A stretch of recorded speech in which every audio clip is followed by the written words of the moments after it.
Dear colleagues, it is with great pleasure that I welcome you to the 2025 Annual Conference of the Society for Evidence-Based Gender Medicine, here in the vibrant city of Berlin. My name is Roberto D'Angelo. I'm a psychiatrist and psychoanalyst and president of SEGM.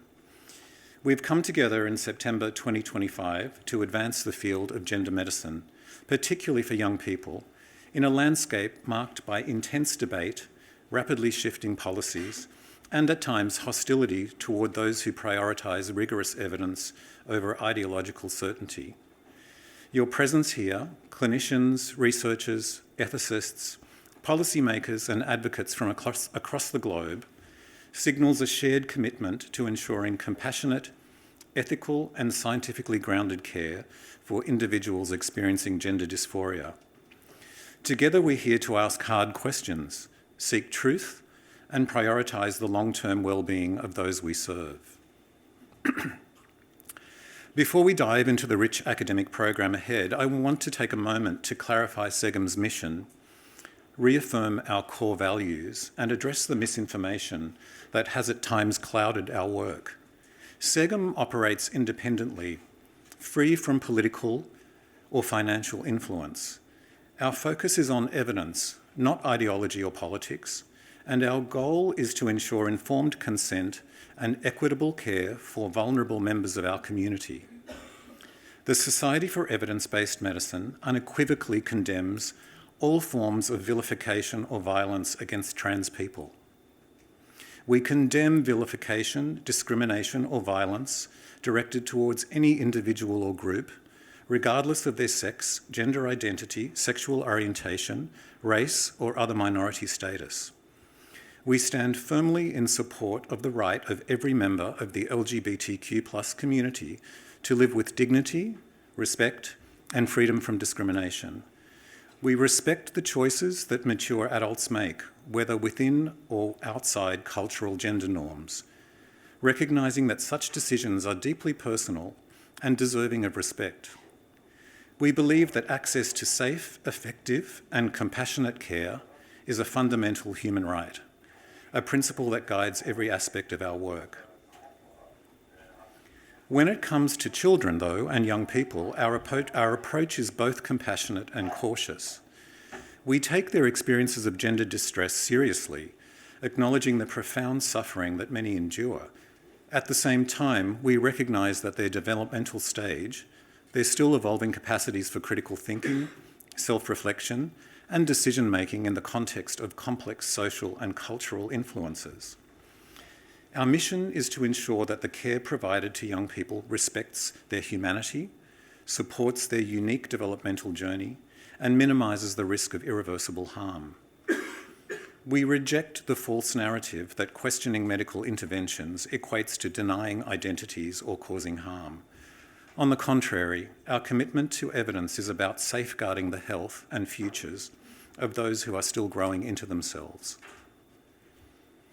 The field of gender medicine is one of the most emotionally charged and polarised areas of healthcare today.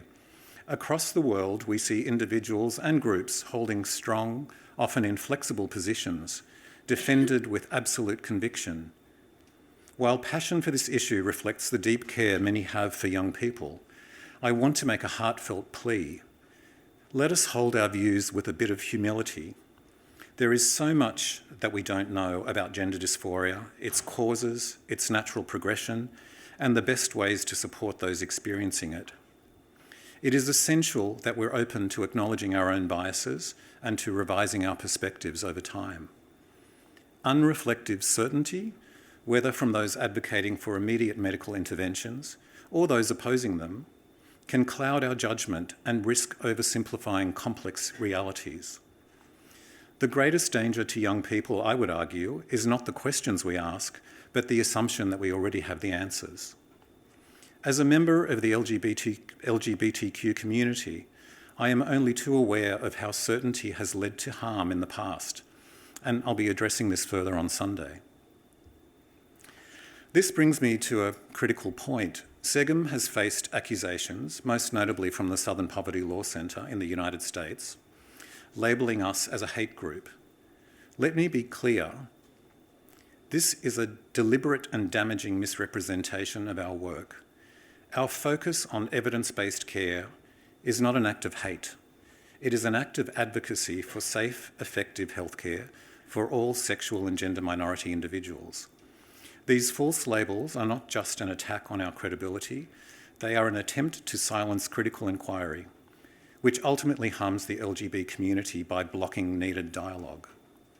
Threats, vilification, and aggression, whether directed at us or others, only deepen divisions and undermine our shared goal of providing ethical care.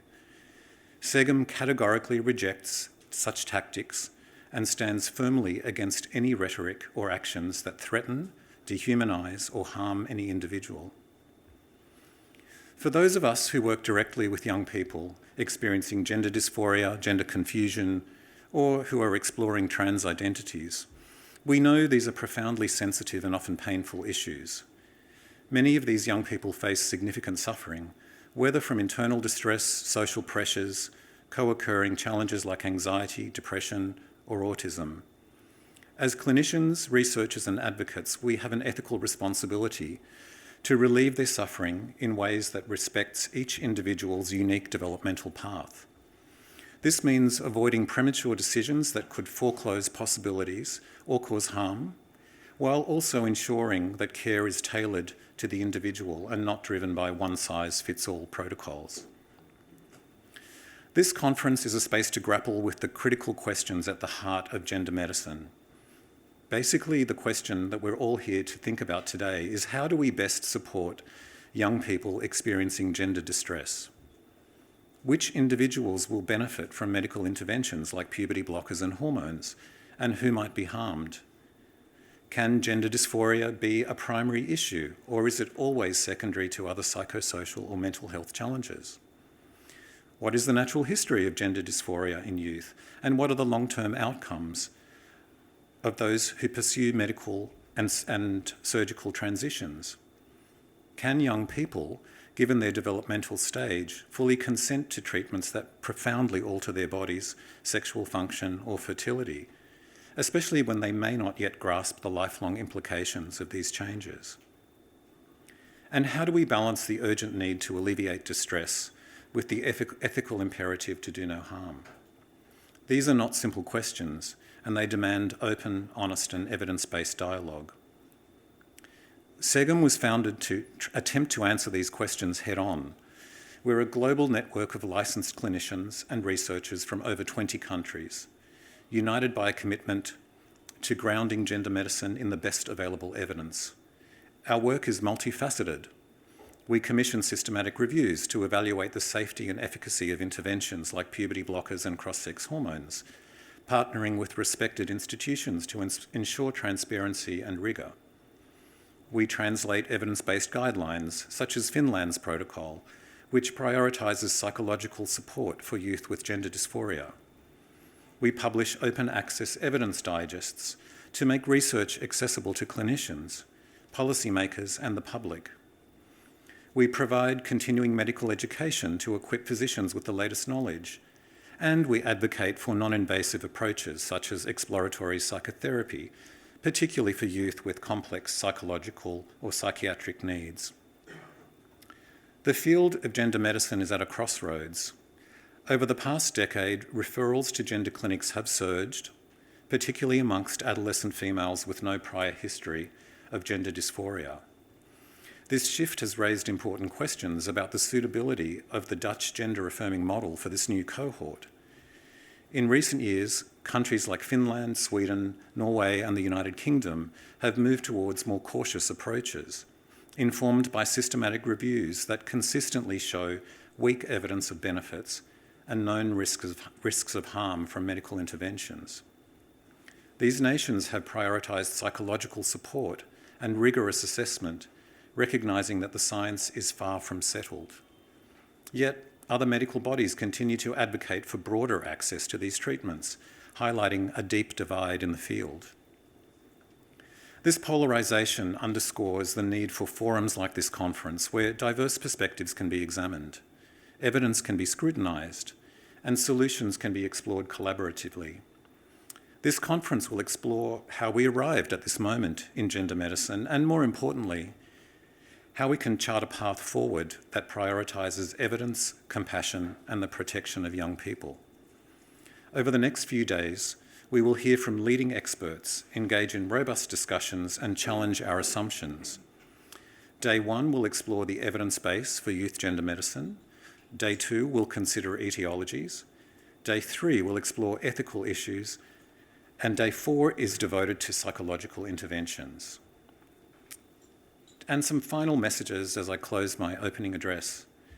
To young people with gender distress, we're committed to ensuring that the care you receive supports your growth and empowers you to thrive.